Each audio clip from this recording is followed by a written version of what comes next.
Alors, on va maintenant voir une deuxième méthode pour les publipostages. Donc, jusqu'à présent, on a créé la source de données, et ensuite la lettre, et enfin on a fusionné les deux documents. Alors, on peut procéder autrement. On peut taper la lettre et créer la source pendant la création de la lettre. Donc ici, j'imagine, j'ai tapé une lettre, et je dois envoyer cette lettre à toute une série de personnes que je n'ai pas encore encodées. Donc, je veux créer ma source de données maintenant. Alors, pour faire ça, donc je suis dans la lettre, je vais dans mon onglet publipostage, je démarre la fusion, je lui indique que je souhaite une lettre, clique sur lettre, puis je vais sur sélection des destinataires, et au lieu d'utiliser une liste, eh bien je vais la créer maintenant en cliquant sur entrer une nouvelle liste. Et en cliquant sur entrer une nouvelle liste, j'ai une boîte de dialogue qui apparaît, et dans cette boîte de dialogue, eh bien, Word me propose toute une série de champs à compléter. Civilité, prénom, nom, nom de la société, adresse ligne 1, adresse ligne 2, ville, département, code postal et ainsi de suite. Si ça me convient, ben c'est très bien, je commence l'encodage. Si ça ne me convient pas, eh bien, je peux personnaliser les colonnes, c'est-à-dire rajouter des champs, supprimer des champs, renommer des champs. Je clique dessus.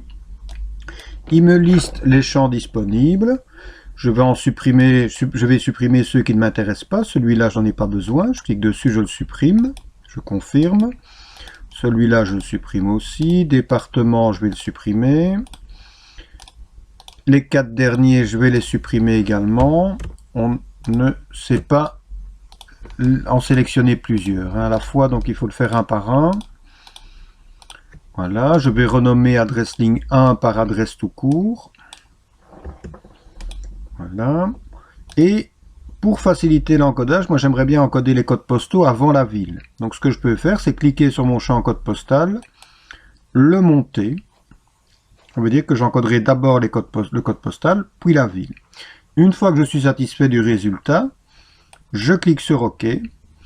Et en cliquant sur OK, j'ai cette boîte de dialogue qui apparaît. Et ici, je vais simplement encoder les différentes personnes. Et pour les encoder, donc,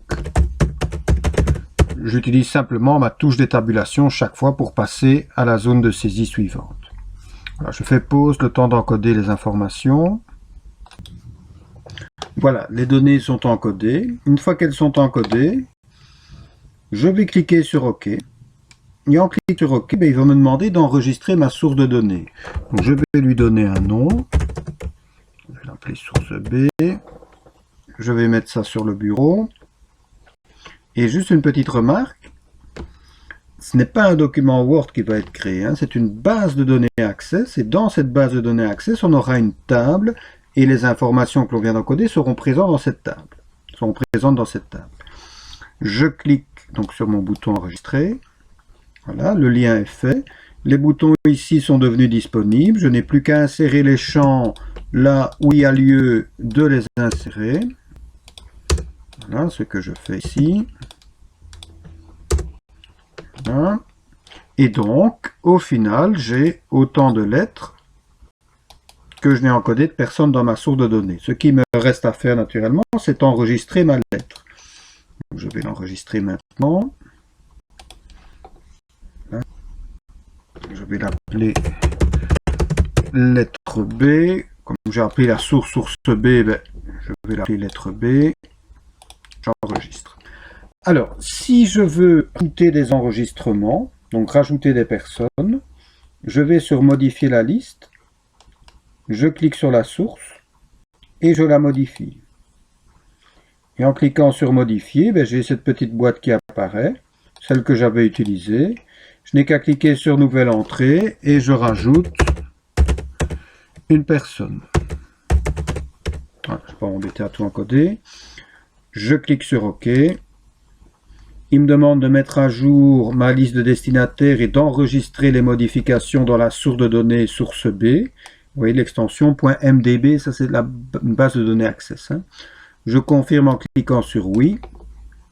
Et OK, et donc j'ai une 4e personne ici. Et dans ma base de données, ce sera pareil. Voilà, je vais maintenant sauvegarder ma lettre, parce que ça n'avait pas encore été fait. Et je vais juste vous montrer la source de données qui a été créée. Donc source B, s'il veut bien. Donc, voilà, je vais sur mon bureau, et en allant sur mon bureau, eh bien j'ai ici ma source de données. Vous voyez que l'icône est différente, hein, c'est une icône d'Access, donc ceux qui ont déjà fait un peu d'Access savent ce qu'il en est. Je vais ouvrir base de données source B. Dedans, je vais trouver... Ah oui, elle est occupée. D'abord que je ferme mon Word. Voilà. Dedans, je vais trouver une table, Office Address List.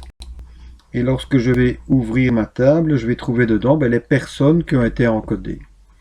Et bon, ça pour ceux qui connaissent, quand on veut apporter des modifications dans une table, il faut ensuite basculer en mode création et on rectifie le tir ici. Voilà pour cette dernière vidéo relative au pluipostage.